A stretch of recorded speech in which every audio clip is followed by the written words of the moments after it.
The Center for American Progress, founded in 2003 by former Bill Clinton Chief of Staff John Podesta, promotes itself as pushing bold, progressive ideas, as well as strong leadership and concerted action. On April 23, the left-leaning website BuzzFeed reported there's a sexual harassment problem at this politics and policy hub of the Democratic establishment. Writer Sarah Mims began, one of Washington's leading liberal institutions, grappled with a divisive internal battle over sexual harassment during and in the aftermath of the 2016 election, according to documents obtained by BuzzFeed News and interviews with 19 current and former staffers. In a 2017 tweet still pinned at the top of her Twitter page, CAP President Neera Tanden, a major Hillary Clinton backer, proclaimed, "I don't think the country has understood how psychologically wounding it was to so many women that Trump won," after the Access Hollywood tape. But BuzzFeed reports that only an hour after that Access Hollywood tape was made public, top officials at CAP received an exit memo from a junior staffer calling herself Marie, that detailed sexual harassment she experienced by Ben Strong, a former manager on her team.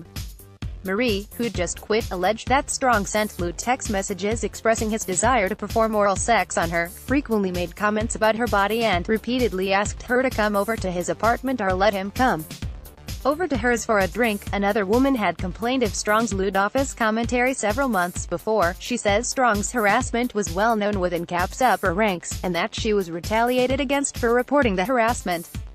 "I surely expected better out of an organization that housed a national campaign on sexual assault," she says.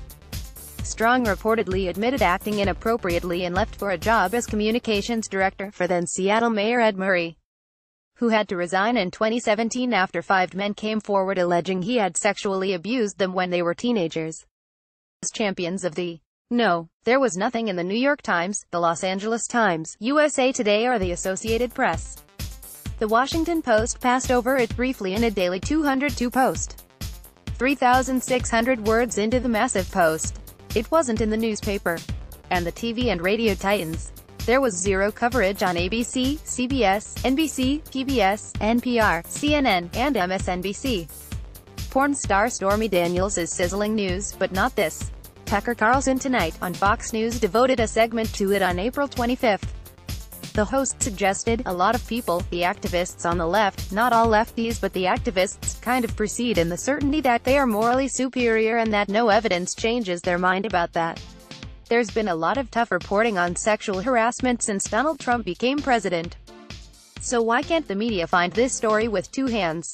Remember this when the members of the Washington Press Corps pat themselves on the back over how they expose all the uncomfortable news about powerful sexual harassers.